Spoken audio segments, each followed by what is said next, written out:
నమస్కారం. స్పోర్ట్స్ వార్తలకు స్వాగతం. ఇవాల్టి స్పోర్ట్స్ వార్తల్లో ముందుగా ముఖ్యాంశాలు. బెన్ స్టోక్స్ ఇంగ్లాండ్కి గుడ్ బై చెప్పబోతున్నాడా? ఇంటర్నేషనల్ క్రికెట్లో ఇక ఆడడా? ఎందుకు, ఏమిటి, ఎలా?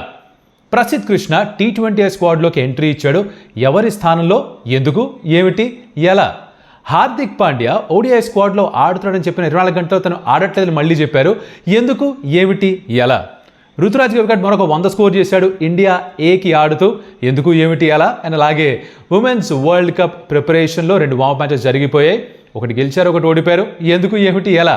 ఇవన్నీ మాట్లాడుకుందాం. Let's get started. అయితే లెట్స్ గెట్ స్టార్ట్ అన్నాను కానీ మనం యూజువల్గా పడే మన షో ఇంట్రో అవన్నీ ఉండవు ఇవాళ. ఎందుకంటే మన ఎడిటర్స్ బ్రేక్లో ఉన్నారు, వాళ్ళు కాస్త లీవ్లో ఉన్నారు. అండ్ దాంట్లో ఒకరు హరి, ఇవాళ తన పుట్టినరోజు. So if you want to wish him, please కింద కమెంట్లో చెప్పొచ్చు. Happy birthday Hari, hope you have a wonderful year ahead. నీకు కూడా చాలా మంచి సక్సెస్ఫుల్ ఇయర్గా మారాలి.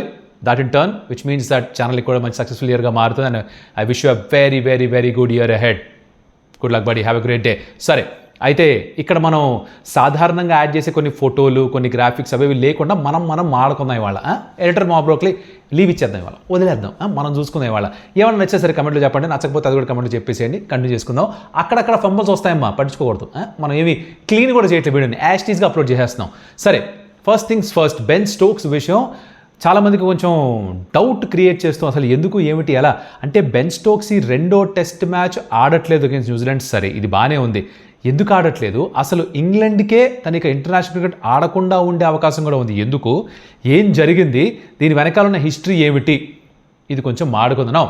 జరిగింది అంటే మొదటి టెస్ట్ మ్యాచ్ గెలిచిన తర్వాత దాన్ని సెలబ్రేట్ చేసుకుంటూ Gus Atkinson and Ben Stokes పబ్కి వెళ్ళారట. కాస్త 1-2 తగిలించారు, శీతల పానీయాలు సేవించారు.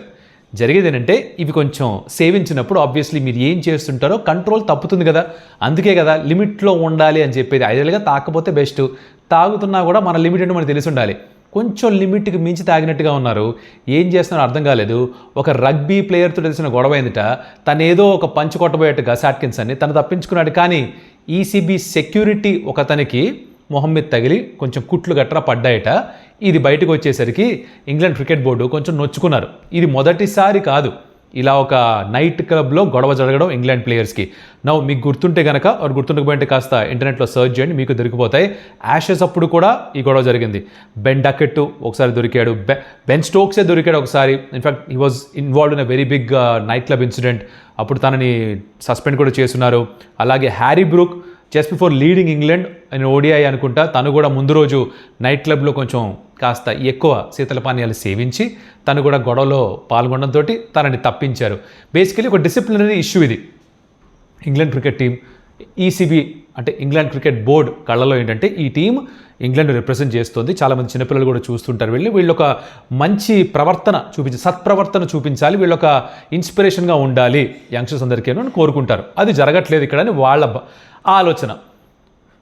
దీంట్లో బెన్ స్టోక్స్ తనకి పెద్దగా నచ్చలేదు. ఎందుకంటే ఇప్పుడు తన మీద డిసిప్లినరీ యాక్షన్ తీసుకుంటారని తనకు తెలిసింది. ECB తనకి చెప్పారట. Again according to the information on internet, ECB తనకి చెప్పున్నారట, నీ అంతటా నువ్వే 2వ టెస్ట్ మ్యాచ్ నుంచి పక్క తప్పుకుంటావా, లేకపోతే మమ్మల్నే డిసిప్లినరీ రీజన్స్ అని చెప్పేసి నిన్ను సస్పెండ్ చేయమంటావా అని. మీరు ఇంత జరిగిన సస్పెండ్ చేస్తారంటే నేను ఇంకా ఆడిన ఇంగ్లాండ్కి నీ మానేస్తా, నాకు వద్దు అన్న స్టేజ్కి వచ్చేసేట. తన agent Neil Fairbrother is a former England batter, left handed batter. మీరు కనుక లేట్ 90s ఎర్లీ 2000 చూస్తుంటే తను ఇంగ్లాండ్కి ఆడున్నాడు, లెఫ్ట్ హ్యాండెడ్ బ్యాటర్. తను ఏజెంట్ అట ఫర్ బెన్ స్టోక్స్. తనతో చర్చించట, చర్చలు కొనసాగుతున్నాయట. Is probably speaking to his family, continue చేయాలా ఇంగ్లాండ్ కెరియర్, ఆపేయాలి. బికాజ్ ఇది మొదటిసారి కాదు. అండ్ తన క్యాప్టెన్సీ పైన కూడా కొన్ని ప్రశ్నలు వచ్చాయి. పైగా ఇప్పుడు ఇది ఒక డిసిప్లినరీ రీజన్, అంటే క్రమశిక్షణకి సంబంధించిన ఒక ఇష్యూ కాబట్టి టీంకి ఉన్న ఒక నైట్ కర్ఫ్యూని బ్రేక్ చేసి క్యాప్టెనే వెళ్ళాడు, ఒక రాంగ్ ఎగ్జాంపుల్ సెట్ చేశాడు కాబట్టి కొంచెం కఠినమైన చర్య తీసుకోవాలని వాళ్ళు అనుకోవడం ఇది కరెక్ట్ కాదు. మరీ ఎక్కువ వెళ్ళిపోతుంది, మీ నాన్న చిన్నపిల్లవా మళ్ళీ పోలీస్ చేయడానికి మీరు అన్న ఒక ఆలోచనలో బెన్ స్టోక్స్ ఉన్నాడు కాబట్టి వాళ్ళకి పెద్దగా పడట్లేదు. అక్కడ చెడింది. మొత్తానికి 2వ టెస్ట్ మ్యాచ్ అయితే గస్ అట్కిన్సన్ ఆడట్లేదు, అలాగే బెన్ స్టోక్స్ ఆడట్లేదు, హ్యారీ బ్రూక్కి క్యాప్టెన్సీ ఇవ్వలేదు, జో రూట్కి ఇంటరిమ్ క్యాప్టెన్సీ ఆపద్ధర్మ క్యాప్టెన్గా తను చేశారు. తను క్యాప్టెన్సీ చేయబోతున్నట్ట. బ్రూక్ కూడా ఇందాక చెప్పినట్టుగా గతంలో కాస్త ఇవే ఇష్యూస్ ఉన్నాయి తనకు కూడా. ఈ నైట్ క్లబ్, శీతల పానీయాలు సేవించడాలు, ఈ అలవాటు తనకే ఉంది. కొంచెం కంట్రోల్ తప్పడం ఇది తను చేస్తున్నాడు. సో తను మేబీ కరెక్ట్ పర్సన్ కాదేమో అని భావించినట్టున్నారు. ఇది ఓవరాల్గా జరిగిన విషయం. దీంట్లో బెన్ స్టోక్స్ ఇంగ్లాండ్కి ఆడతాడా, రిటైర్ అయిపోతాడా, వెయిట్ చేద్దాం. ఒక 2-3-4 రోజుల్లో బహుశా బయటకు వచ్చేస్తుందేమో. తను రిటైర్ అయిపోతున్నా అని చెప్పేసి ఒక అల్టిమేటం ఇచ్చేసాడు అని చెప్పే చాలా వార్తలు అయితే వస్తూ ఉన్నాయి. This is the Ben Stokes incident. Now the other things of course Indian cricket చుట్టూ ఉన్న విషయాలు ఏమిటంటే, ఒకటి ప్రసిద్ధ్ కృష్ణ T20I స్క్వాడ్లో యాడ్ చేశారు. ఇండియా ఐర్లాండ్కి ఇంగ్లాండ్కి టూర్ చేయబోతున్నారు. దానికి సంబంధించిన T20I స్క్వాడ్స్లో ప్రసిద్ధ్ ఇంక్లూడ్ చేశారు. ఎవరి స్థానంలో? మొహమ్మద్ సిరాజ్ స్థానంలో. ఇది ఎందుకు చేశారా బుజ్జాయ్ ప్రశ్న రావాలి. నా మొహమ్మద్ సిరాజ్ మీరు గమనిస్తే కనుక గత 1-2 సంవత్సరాల కాలంలో అందరికంటే ఎక్కువ బౌలింగ్ చేసిన ఫాస్ట్ బౌలర్స్లో ఒకడు. దాదాపు 380 ఓవర్స్ ఎన్నో వేస్తున్నట్ట. అండ్ కంటిన్యూస్గా టెస్ట్ మ్యాచ్లో బౌలింగ్ చేస్తూనే ఉంటాడుగా, అలుపెరగని రేసుగురం టైప్లో. సో అందరూ అనుకుంటుంటాం ఏంటిది తనకి వర్క్లోడ్ మేనేజ్మెంట్ ఉండదా, ఒక బుమ్రాకి ఇస్తూ ఉంటారు, ఒక హర్షిత్ రాణాకి ఇంజరీ కూడా అయిపోయింది, ఇంకొక ఫలానా బౌలర్కి బ్రేక్ ఇస్తూ ఉంటారు, హార్దిక్ పాండ్యా ఓన్లీ ఓడీస్ ఆడుతుంటాడు, మరి సిరాజ్ ఎలా, సిరాజ్ ఏంటి వేరేనా అంటే, టచ్ వుడ్ తనకి ఇప్పటిదాకా మేజర్ ఇంజరీస్ ఏం జరగలేదు. బట్ అయినా కూడా జరగనంత మాత్రాన తనని అలా వాడేయకూడదు. కాబట్టి తనకి ఈ T20I సిరీస్ అంత ముఖ్యమైనది కాదు అని అర్థం చేసుకొని తనకి రెస్ట్ ఇస్తూ ప్రసిద్ధ్ కృష్ణని స్క్వాడ్లోకి యాడ్ చేశారట. Well deserved rest for Siraj also. I hope he rests and recuperates. And ఈ గ్యాప్లో బహుశా T20లో తన టీంకి ఆడే అవకాశాలు ఉంటాయి. 1-2 మ్యాచ్లు ఆడే ఛాన్స్ ఉందేమో. Will have to wait and see. So ఇది తన విషయం. నెక్స్ట్ హార్దిక్ పాండ్యా.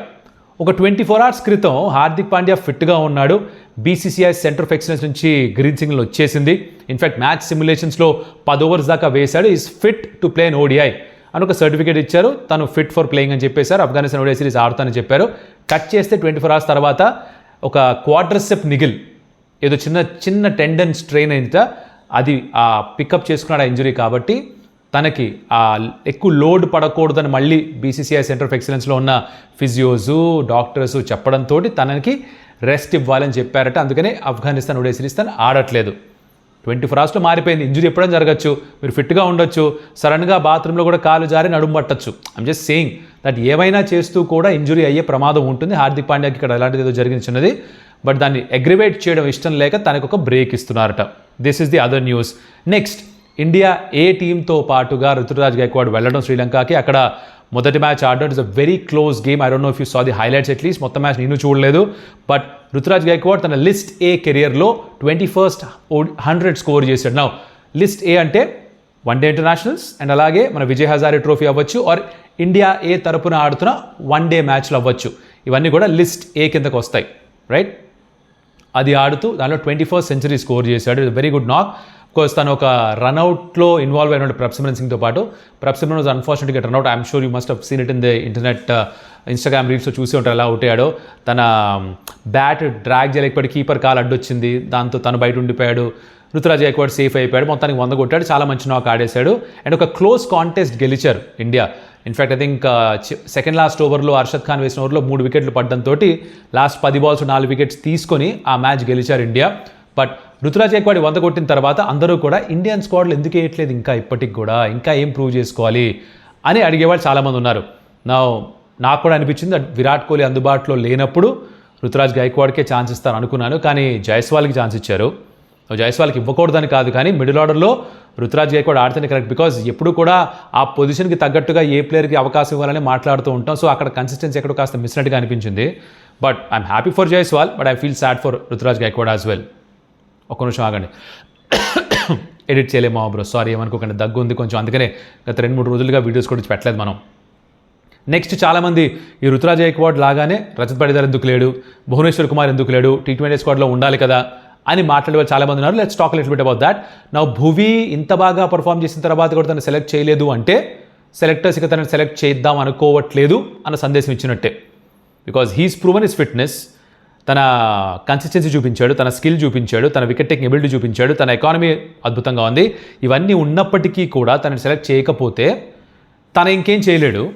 ఇన్ఫ్యాక్ట్ ఒక ఇంటర్వ్యూలో చెప్పాడు ఎక్కడో దట్ రెస్పాన్సిబిలిటీ సెలెక్ట్ చేసే సెలెక్టర్స్ది, వాళ్ళ పని వాళ్ళు చేయాలి, నా పని నేను చేసే అన్నాడు. అంతకుమించి తను కూడా ఏమి చేయలేడు. But it's a clear sign that Bhuvi వైపు వెళ్ళట్లేదు, చూడదలుచుకోలేదు. They moved on. Unfortunate, but looks like that's the reality. Again ఇది కరెక్టా? కరెక్ట్ కాదు. ఎందుకంటే తను ఏజ్ ఎలా ఉన్నా సరే పర్ఫామ్ చేస్తుంటే అవకాశం ఇవ్వాలి. గతంలో కూడా 36 సంవత్సరాలకి ఆశిష్ నెహ్రా కంబ్యాక్ చేసి ఆడిన సందర్భం ఉంది ఇండియాకి T20 ఫార్మాట్లో ప్రత్యేకించి. అలాంటిది హర్షిత్ రాణా ఇంజురీ నుంచి డైరెక్ట్గా కంబ్యాక్ చేస్తూ తను డొమెస్టిక్లో ఏం మ్యాచ్లు ఆడకుండా తన ఫిట్నెస్ ప్రూవ్ చేయకుండా డైరెక్ట్గా ఎలా స్క్వాడ్లోకి వస్తాడు అని ఒక క్వశ్చన్ మార్క్ ఉంది. T20 వరల్డ్ కప్ ఆడుండాల్సింది, వార్మప్ గేమ్లో తనకి ఇంజురీ అయ్యి తను బయటికి వెళ్ళిపోవడం ఇవన్నీ జరిగి ఐపీఎల్ కూడా ఆడలేదు నిజమే. బట్ టిపికలీ అంత పెద్ద సర్జరీ వెనక్కి వస్తుంటే you should have ideally played some domestic cricket. అక్కడ మీ ఫామ్ చూపించాలి. మొహమ్మద్ షమీకి అదేగా చెప్పింది. షమీ అది చూపించినా కూడా తను ఫిట్ కాదంటున్నారుగా. సో ప్రతి ప్లేయర్కి ఒకే కొలమానం లేకపోవడంతో ఫ్యాన్స్ ఆలోచనలో కొంచెం కోపం ఉండడం సహజం. బట్ అగైన్ ఫ్యాన్స్గా మనం కోపం తెచ్చుకోవచ్చు కానీ ఏమీ చేయలేరు, మనం ఏమీ చేయలేం. సెలెక్టర్స్ ఏం చేస్తే వాళ్ళు పిక్ చేసిన స్క్వాడే ఆడతారు. ఇక్కడ క్లియర్గా ఒక్కొక్క ప్లేయర్కి వేరే వేరే క్రైటీరియా ఉందని అర్థం చేసుకోవాలి. Now they think that Harshit Rana youngster, centre of excellence okay చెప్పింది, యంగ్స్టర్ కాబట్టి నమ్మకం మాకు ఎక్కువ ఉంది, భవిష్యత్తు గురించి ఆలోచన సెలెక్ట్ చేసి ఉండొచ్చు. మొహమ్మద్ షామి తను కూడా 36 సంవత్సరాలు వచ్చేసాయి, పెద్ద ఇంజరీస్ కంబ్యాక్ చేస్తున్నాడు, తను డొమెస్టిక్ ఆడి ప్రూవ్ చేసుకున్నా కూడా సెంటర్ ఆఫ్ ఎక్సలెన్స్ నుంచి మాకు ఓకే రాలేదు, మేము సెలెక్ట్ చెయ్యం. వాళ్ళు డిసైడ్ అయిపోయి ఉండొచ్చు. డిసైడ్ అయిపోయిన తర్వాత మనం ఏం చేయలేం. ఇప్పుడు మన నార్మల్ లైఫ్స్లో కూడా ఇంట్లో ఫర్ ఎగ్జాంపుల్ నాన్న అమ్మో ఏదో డిసైడ్ అయిపోయారు, ఆర్ ఆఫీస్లో బాస్ డిసైడ్ అయిపోయారు, మార్చగలమా? మార్చలేం కదా. మన పని మనం చేసుకుంటూ పోతాం. ఇక్కడ కూడా అదే పరిస్థితి అనమాట. రజత్ పటిదార్ కేసు కూడా అంతే. T20 స్క్వాడ్లో does he not deserve a place? He definitely deserves a place. Especially ఇంత బాగా ఆడి ఈ సీజన్లో కూడా మిడిల్ ఓవర్స్లో అంత బాగా స్కోరింగ్ రేట్ మెయింటైన్ చేసి ఆర్సీబీకి గెలిపించిన తర్వాత క్యాప్టెన్సీ దానికి ఇవ్వకపోయినా కూడా పర్లేదు కానీ I think you should have been in the squad at least. That's what I felt. Again selectors తనని ప్రస్తుతానికి అయితే తీసుకోలేదు, but is very close for a call up అంటున్నారు కానీ సెలెక్ట్ చేయకపోవడం will obviously raise some question marks for sure. Now ఎవరి స్థానంలో రావచ్చు ఓర్ వచ్చి ఉండాలి అనే ప్రశ్న కూడా ఉంటుంది కదా. Straight away for me Bhuvneshwar Kumar Harshit Rana ప్లేస్లో ఉండుండొచ్చు. Harshit Rana should have proved his fitness and then coming to the squad. I have nothing against the kid because వచ్చిన ఛాన్సెస్ బాగా ఉపయోగించుకున్నాడు, బాగా డెలివర్ చేసాడు తను. అలాగే రజత్ పటిదార్ ఎవరి ప్లేస్లో రావచ్చు? ఐ థింక్ శివం దుబే ప్లేస్లో maybe does a scope that he could have been brought in because స్పిన్నర్స్ని డామినేట్ చేస్తాడు అనే కదా శివం దుబేని తీసుకునేది. రజత్ పటిదార్ కూడా అదే చేస్తాడు. నో ఆర్గ్యుమెంట్ ఇక్కడ రావచ్చు, రజత్ పటిదార్ నంబర్ 4 ఆడతాడు కదా, మరి శివం దుబే నంబర్ 6 వస్తాడు కదా. దుబే నంబర్ 4 పంపించిన సందర్భాలు కూడా ఉన్నాయి, సిచ్యువేషన్ తగ్గట్టుగా తన తర్వాత కూడా పంపించిన సందర్భాలు ఉంటాయి. అది జరగచ్చు. కానీ ఇక్కడ శ్రేయస్ సార్ నంబర్ 4 ఆడతాడు కదా, ఆర్ నంబర్ 3 తన ఆడతాడు కదా, సో చాగలేదు కదా. ఈ ఆర్గ్యుమెంట్స్ అన్నీ ఉంటాయి. I understand all of this. But again ఆడించాలి అనుకుంటే స్పేస్ క్రియేట్ చేస్తారు, లేదు మిగతా వాళ్ళు ఉన్నదాంతో సరిపోతుంది అనుకుంటే స్పేస్ క్రియేట్ చేయరు. అదే జరిగింది ఇక్కడ రజత్ పటిదార్ కూడా. సో ఇవి జరిగాయి. There are lot of other players, again వాళ్ళు కూడా అర్హులే. ఎవరికి ఇప్పుడు అవకాశం వస్తుందో చూడాలి. నా అగైన్ సెలెక్షన్లో వీళ్ళు సెలెక్ట్ అయితే బాగుండు అని మాట్లాడుకోవడం తప్ప అంతకుమించి చేయగలిగిందేమీ లేదు. దీంట్లో అట్లీస్ట్ మనకి ఓటేసే హక్కు కూడా లేదు. మన ఎలక్షన్స్లో పాలిటిక్స్లో మనం ఓటేసి ఎవరైతే ఎన్నుకుంటామో అక్కడ మనకి అట్లీస్ట్ కంట్రోల్ ఉంది, పవర్ ఉంది. ఈ క్రికెట్ టీమ్ సెలెక్షన్స్లో మనకి పవర్ ఏం లేదు, మనం చూసి ఫ్లోలో ఫాలో అయిపోవడమే. అప్పుడప్పుడు కొంచెం ఎమోషన్లో మనం కాస్త అవుట్ బస్ట్ అవుతూ ఉంటుంది, మనం కోపం తెచ్చుకుంటూ ఉంటాం. ఇలా మనం ఇంటర్నెట్లో మాట్లాడుకుంటాం కానీ పెద్ద చేయగలిగింది లేదు దానివల్ల. This is what I think మా బ్రస్. మీరేమనుకుంటారు కానీ let me know in the comments. ఇదిలా ఉండగా ఉమెన్స్ వరల్డ్ కప్ స్టార్ట్ అవుతుంది. 14 ఫస్ట్ గేమ్ ఉంది against Pakistan. By the way I was thinking that we can do live India మ్యాచెస్కి ప్రత్యేకించి. If you really want to see some watch along అని comment చేయండి. We would really understand. కొంచెం enough interest ఉంటే మేము దానికి కావాల్సిన అరేంజ్మెంట్స్ చేసుకుంటాం. బికాజ్ నేను కామెంటరీ చేయట్లేదు మన ఉమెన్స్ వరల్డ్ కప్ మ్యాచెస్కి. So I'm free, I can do that. మన స్టంప్ టెన్స్ లైవ్ చేయొచ్చు కాబట్టి ఇప్పుడు సమయం నా దగ్గర ఉంది కాబట్టి మీకు ఇంట్రెస్ట్ ఉంటే I will definitely do that. So comment watch along and then enough interest will definitely do that. సరే, వార్మ్ గేమ్స్ 2 జరిగాయి. ఒకటి వెస్టిండీస్తో గెలిచారు, ఇంగ్లాండ్తో 2 ఓడిపోయారు. రెండో మ్యాచ్ కూడా ఆల్మోస్ట్ గెలిచారు. లాస్ట్ ఓవర్లో 17 పరుగులు ఏమో కావాలంటే Richa Ghosh was still there. ఒక 6-7 పరుగులు తేడాతో మాత్రమే ఓడిపోయారు. డీసెంట్గా ఫైట్ చేశారు. బౌలర్స్ కూడా కొంతమంది బాగానే వేస్తున్నారు. లైక్ క్రాంతి కూడా బాగానే బౌలింగ్ చేస్తోంది, మన శ్రేయాంక పాటిల్ కూడా బాగానే బౌలింగ్ చేసింది, Radha Yadav was little expensive, శ్రీచర్ని బాగానే బౌలింగ్ చేస్తోంది, రేణుకా సింగ్ ఠాకూర్ కొంచెం ఎక్స్పెన్సివ్గా ఉంది. సో బ్యాటింగ్ పరంగా షెఫాలి అండ్ స్మృతి మాందన ఇప్పటిదాకా ఎక్కువ రన్ స్కోర్ చేయలేదు. హోప్ఫుల్లీ వార్మప్స్లో వాళ్ళ బ్యాట్ టైం అయిపోయాలని కోరుకోవాలి. Because come the group stage ఇక్కడ ఇండియా ఉన్న గ్రూప్లో సౌత్ ఆఫ్రికా ఉంది, ఆస్ట్రేలియా కూడా ఉంది. రెండింటిలో కనీసం ఒకటి గెలవాలి to qualify for the semifinals. Because మీరు టాప్ 2లో ఉంటేనే సెమీఫైనల్స్కి వెళ్తారు. అండ్ ఈ 2 మ్యాచ్లు ఓడిపోతే టాప్ 2లో ఉండడం చాలా కష్టం అయిపోతుంది. సో సౌత్ ఆఫ్రికా కూడా చాలా క్రేజీ స్ట్రాంగ్ సైడ్, ఆస్ట్రేలియా సరే, వీళ్ళు అసలు వరల్డ్ బీటర్స్ ఈ ఫార్మాట్లో. చూద్దాం మరి ఏం జరుగుతుందో. ఓవరాల్గా స్క్వాడ్ వార్మ్ అయిపోయినట్టుగా ఉంది. బ్యాటింగ్ మీద ఎక్కువ ఆధారపడి ఉంటుంది ఇక్కడ ఇండియన్ టీమ్. అండ్ హోప్ఫుల్లీ మన ఇండియన్ బ్యాటర్స్ స్మృతి మాందన కావచ్చు, షెఫాలి కావచ్చు, జమీమా కావచ్చు, Richa Ghosh who played a very good నాక్ అగేన్స్ట్ ఇంగ్లాండ్ వార్మ్ గేమ్లో తను, హర్మన్ ప్రీత్ కౌర్, వీళ్ళ నుంచి మంచి కాంట్రిబ్యూషన్స్ రావాలని కోరుకుందాం. As far as Indian team is concern. cheer for them. Let's try and see that ODI world cup అయితే గెలిచారో అలాగే T20 వరల్డ్ కప్ కూడా గెలిస్తే నథింగ్ లైక్ ఇట్. ఇంగ్లాండ్ జరగబోతోంది, కండిషన్స్ కొంచెం ఫేవరబుల్గా ఉంటాయి swing bowling. But early summer అని విన్నాను నేను ఇంగ్లాండ్లో, సో అంతగా హెల్ప్ ఉండకపోవచ్చుట, బ్యాటింగ్కి మంచి అనుకూలంగా ఉంటుంది అనేసి విన్నాను. లెట్స్ సీ ఏం జరుగుతుంది. సో ఇదన్నమాట ఓవరాల్గా స్పోర్ట్స్ వార్తలు ఇవాల్టి ఈ ఎపిసోడ్లో. ఇప్పటిదాకా చూడండి, thank you so much for that. And like the video, share it your friends and subscribe to stamp tales. Yes of course ఇంత చెప్పినట్టుగా ఎడిటర్ లేడు కాబట్టి, తన బ్రేక్లో ఉన్నారు కాబట్టి మనం ఇలా మాట్లాడుకున్నాం. మరొక వీడియోలో మరోసారి మళ్ళీ కలుద్దాం. అప్పటిదాకా సెలవు, బాయ్.